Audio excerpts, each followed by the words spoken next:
In public discussion a business, we take certain values for granted. Today I'm going to talk about four of them: collaboration, hard work, creativity, and excellence. Most people would say they overthink. I'm going to strengthen that an oversimple view. The trouble with this value is that they theoretical concepts removed from the reality of day-to-day business. Pursue values by all means, but be prepared for what may happen as a result. They can actually cause damage, which is not at all the intention. Business leaders generally try to do the right thing, but too often the right thing backfires. If those leaders adopt values without understanding and managing the side effects, that's not right. The values can easily get in the way of what's actually intended. Okay, so the first value I'm going to discuss is collaboration. Let me give you an example. On the management training course I attended, we were put into groups.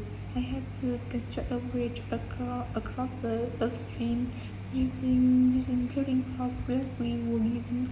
The rule was that everyone in the team had to move at least one building blocks during the construction. This was intended to encourage teamwork, but it was really a job best done by one person. The other team tried to collaborate on building the structure and decided into confusion, with everyone getting in each other's voice. Our team leader solved the challenge brilliantly. She simply asked everyone in the team to move a piece of few centimeters to comply with the rule, and then let the person in the team with an attitude for purpose. For puzzle like this to it alone, we finished before any other team. By Pakistan, the task was really suited to team working, so one make it one.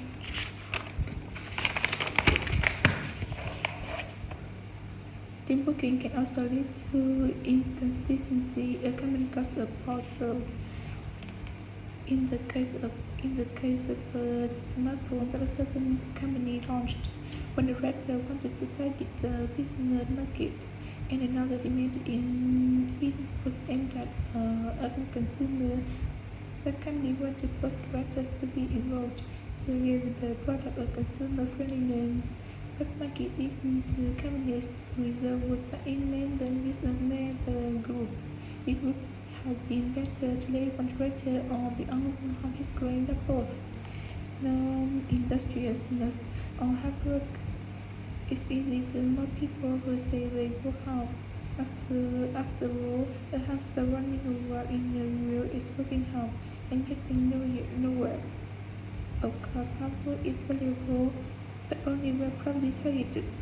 Otherwise, it wastes the resources that companies value most, time and energy, and thus therefore the organization. This management model that those people according to four criteria: clever, hardworking, stupid, and lazy. Lazy means lazy means having a rational determination to carry out unnecessary tasks. It doesn't mean trying to avoid work altogether. Most people display two of these characteristics, and the most valuable people, those who are both clever and lazy. They possess intellectual clarity. They don't rush into making decisions. They come up with solutions to save the time and energy. Spared by the stupid and hardworking work group. Instead of throwing more money at the problem, the clever and lazy groups look for more effective solution. Next we come to creativity. This often goes well.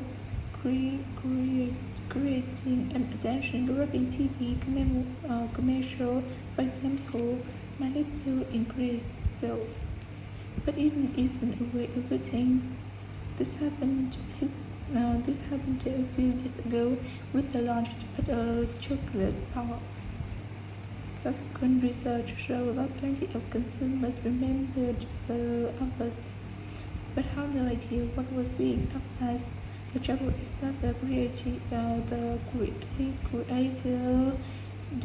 derives pleasure from coming up with the idea and strongly assume the audience for the campaign will share that feeling. A company that brings out thousands of new products may seem more creative than a company that only has few, but it may be too creative and makes smaller profits. Creativity means to target to solve a problem that the company has identified. Coming up with more and more novel products isn't necessarily a good thing. And finally, excellence. We all know companies that claim that strive for excellence, but it takes a long time to achieve excellence in business. Being first with a product is more profitable than having the best product. A major study of company performance compared pioneers, that is, companies bringing out the first version of a particular product with flowers, the company that copied and improved on the products. The study found that the pioneers commanded an average market share of 29%, while the flowers achieved less than half that, only 13%, even though the product might have been better. Insisting on excellence in everything we do is consuming waste energy and leads to losing out on opportunities.